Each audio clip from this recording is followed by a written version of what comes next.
She didn't even know his name. All she saw was a tall man in a black suit standing in the rain outside the hotel ballroom, his eyes cold but kind. And before she could stop herself, she said the words that would change both their lives forever. "Can you pretend to be my date for tonight?" He stared at her for a heartbeat, then smiled faintly and replied, "Sure, but you might regret asking me." What Emily didn't know was that the stranger she just begged for help was one of the most powerful CEOs in the city, and that her little act of desperation would turn into something she could never forget. If you love emotional, romantic stories that make your heart race, break, and heal all at once, don't forget to hit like and subscribe to Hopeful Stories. Because today's story isn't just about pretending, it's about fate, second chances, and the kind of love that finds you when you least expect it. The night was colder than it should have been for spring. The rain had stopped an hour ago, but puddles still mirrored the glowing city lights outside the Leighton Grand Hotel. Emily Parker stood near the entrance, frozen in place, her fingers twisting the strap of her clutch nervously. Inside, behind the golden doors, was the engagement party she had promised herself she wouldn't attend. The engagement party of her ex-boyfriend, Daniel. Daniel, the man she had loved for 4 years. The man who broke her heart in one silent phone call. And now he was celebrating his engagement to someone else, someone who used to be her best friend. Emily had told her colleagues she'd moved on, that she'd show up strong and smiling. But when she reached the entrance and saw her reflection in the glass, saw the fear in her own eyes, her confidence began to crack. She couldn't face him alone. Not tonight, and that's when she saw him. A tall man stood a few feet away under the hotel canopy, talking on his phone. He looked effortlessly composed, his suit pressed to perfection, his presence commanding without even trying. He hung up, adjusted his cufflinks, and glanced her way briefly. There was something about his gaze, steady, assessing, almost curious. Emily's heart raced. Without thinking, she walked toward him, her heels clicking against the marble. Her voice trembled as she spoke. "Excuse me, I know this is insane, but could you pretend to be my date for tonight?" For a second, he said nothing. The city noise seemed to fade.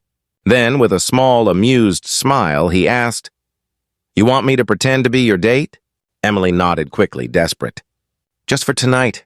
My ex is in there, and I can't walk in alone." "Please, it's stupid, but—" He raised a hand gently. "Okay." She blinked, startled. "Wait, really?" He gave a soft chuckle, eyes glinting. "Why not? I was just about to leave, but this sounds interesting." "Thank you," she breathed out in relief. "I'm Emily." "Adrian," he said simply, offering his arm. "Shall we?" When they entered the ballroom together, the shift was immediate. Heads turned. Whispers rippled across the crowd. Emily stood taller, her arm looped with Adrian's as if they had been together for years. Her co-workers looked impressed. Daniel's smile faltered when he saw her. That alone felt like victory.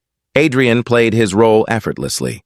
He smiled at people, introduced himself with quiet charm, even whispered compliments in Emily's ear that made her blush for real. "You're trembling," he murmured once. "Don't be. You're the most striking woman in this room." The words hit her harder than she expected, because he said them like he meant them. Dinner passed, the music started, and the tension in Emily's chest began to melt.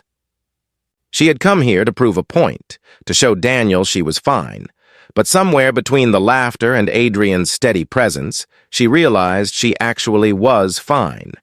Maybe for the first time since their breakup. Later on the dance floor, when the lights dimmed and the music slowed, Adrian pulled her close. "Still want to pretend?" he asked softly. She looked up at him. "I don't know anymore." He smiled faintly. "Good, then maybe you're finally done pretending for him." Emily's breath caught. For a brief moment, she forgot everyone else in the room, the music, the whispers, even Daniel's jealous stare. There was only Adrian, the stranger who somehow felt safer than anyone she'd ever known. When the night ended, Adrian walked her outside. The city was quiet now, glistening under the streetlights. "Thank you," she said. "You didn't have to do any of that." He looked at her for a moment, then slipped a business card into her hand. You're welcome, Emily, but next time don't ask a stranger to pretend. Ask someone who wants to be real. She smiled nervously. Is that your way of saying you'd help me again? He smirked. That's my way of saying, call me and find out. She watched him walk away into the night, unaware that Adrian Cole, the man she'd begged to pretend, was not just any stranger. He was the CEO of one of the biggest corporations in the city, and her story with him had only just begun. If you're loving this story so far, make sure to hit that like button and subscribe to Hopeful Stories, because Chapter 2 is where fate turns real. Secrets unfold and love takes center stage. 3 weeks later, Emily's office buzzed with nervous energy. Her small design firm had been struggling for months, and today's meeting was crucial. A potential investor was coming to review her proposal. She'd stayed up late, preparing every detail, praying this deal would give her company a lifeline. At exactly 10 a.m., the conference room door opened.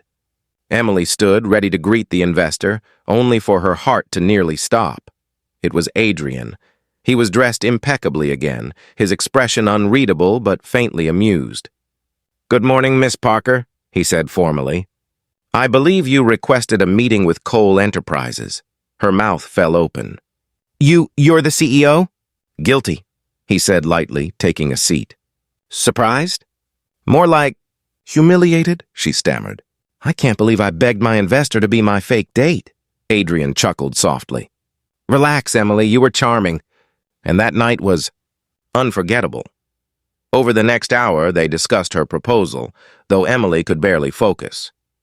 Adrian was confident, sharp, but never arrogant. When the meeting ended, he leaned back and said, "Your ideas are bold. I like that. Cole Enterprises will back your project." Emily's jaw dropped. "Are you serious?" He nodded. "Completely. But there's one condition." She narrowed her eyes. "And what's that?" "Dinner. Tonight. No pretending this time." That dinner became the first of many. And each time, Adrian peeled back a little more of the armor he wore. She learned he'd grown up poor, built his company from nothing, and rarely trusted anyone with his heart. "Everyone wants something," he'd said once. "But you wanted nothing from me that night." She smiled softly. "Maybe that's because I didn't know who you were." He met her eyes. "Exactly. That's why I could finally breathe." Weeks turned into months, and their connection deepened. What began as a chance encounter became something rare, something real. Adrian wasn't perfect. He was guarded, driven, sometimes distant, but he made Emily feel seen in a way no one ever had. Then one night, as they stood on the same hotel balcony where they'd first met, Adrian said quietly, "You saved me that night." "You know?" Emily frowned. "I think you've got that backward." He shook his head. "I was about to give up on people, on love. Just by asking me to pretend, you reminded me that some things are still worth believing in." Tears shimmered in her eyes. "Adrian," he smiled faintly. "So now it's my turn to ask." He took her hand gently. "Can you pretend to be my date for tonight?" She laughed through her tears. "Again?" "Yeah," he said softly, kneeling before her. "Only this time pretend to be my date. For the rest of our lives." Emily gasped, her hands flying to her mouth as he opened a velvet box. "Adrian, no more pretending," he whispered. "Just us." "For real?" She nodded, tears streaming, and the crowd around them erupted in applause. Because sometimes love doesn't come crashing in with fireworks. Sometimes it starts with a single question whispered in desperation and ends with a promise whispered in love. If this story touched your heart and reminded you that even broken moments can lead to beautiful beginnings, hit that like button and subscribe to Hopeful Stories for more inspiring tales that prove hope always finds a way.